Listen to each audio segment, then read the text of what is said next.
Hello guys, welcome to SkillsTechy channel. So in this session we'll understand more about the data structure, which is nothing but a collection of data values. Practically, whenever we are handling data, we are not given a single number or a string. We are given a set of values and asked to manage them. So there are multiple data structures that can handle such set of values, and each with its unique properties. So let's learn more about from this video. So we have assigned a name input, that is what's your name, and asking for the number.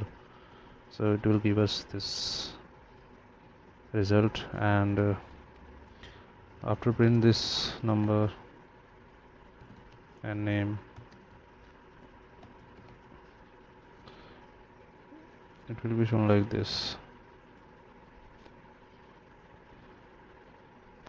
So Python में we have the various libraries, and from that various libraries we have the random import seed, by which we can import the random integer. So we'll use that here.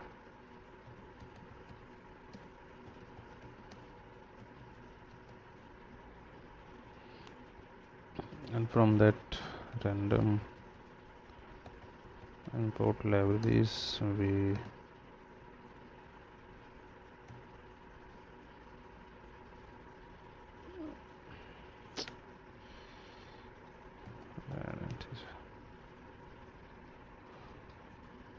okay, now value.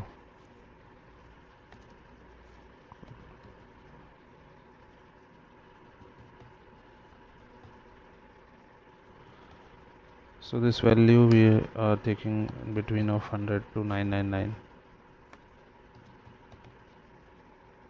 So if we'll run this code, it will give a random number. If we'll again run this code, it will give another random number. And if we print this name, number and value, it will give us output of like this.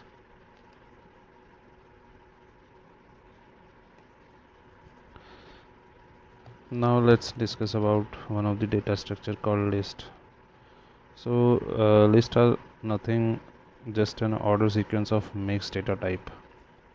Like mixed data type, the text, number, name,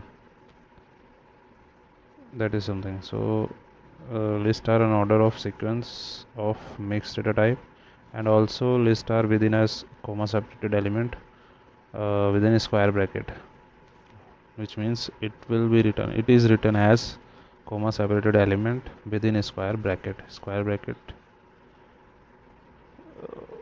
This one.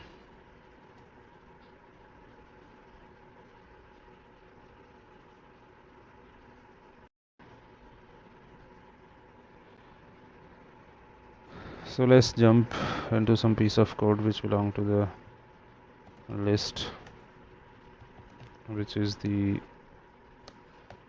common data structure. As I have said, like we use the square bracket to assign the list name, number and value. Oh,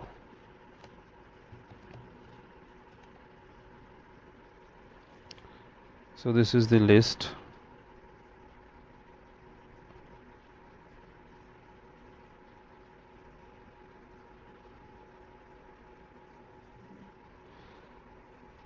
Basically, lists are the most basic data structure available in Python, and it can hold multiple variable or objects together for the ease of use. Let's explore a few examples of lists to understand more about how they are used. So I'll give it a name of introduction about list. So let's take L, and we'll assign some name like India, or let's take some numbers, state,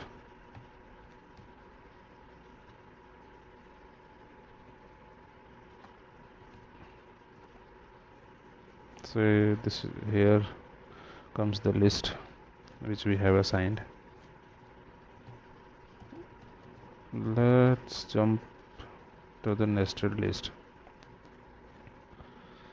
I'll give you an example for all exercise which we are doing right now. So what is nested list? Let's understand with an example.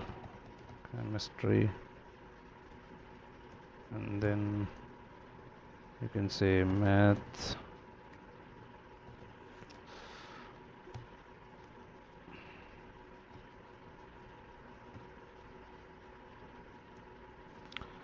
also we can take some, as I said, nested loop. So 1990 to 2007, then take some number 9.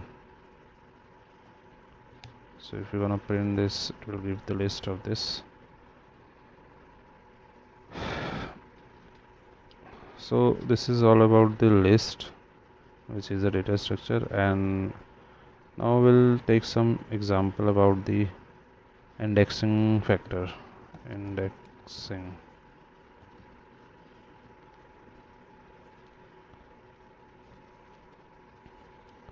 So basically there are different ways of accessing elements that are present in a list. So indexing is the most common individual element by which we can access the list which we have already assigned. So how can we do that? Like if I say 0, that is chemistry. Let's take an example of reverse indexing.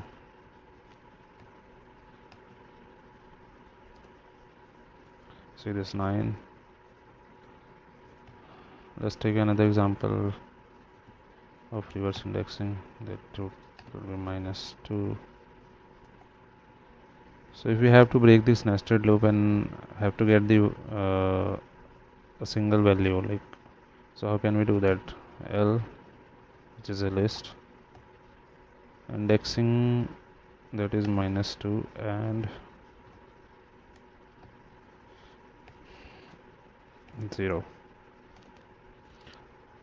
Now by this way we can break the nested list also. There is a one way of accessing the individual element or the multiple element by using the slicing. So slicing is,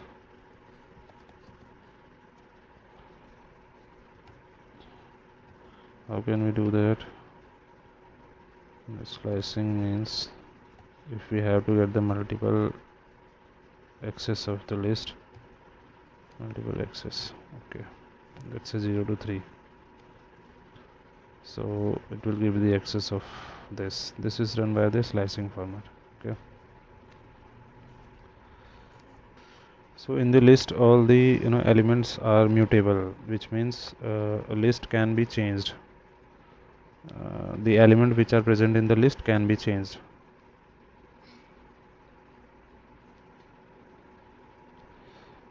And how it can be changed? Like we can change it by using the extend function. And that will cover in the next video. Thank you.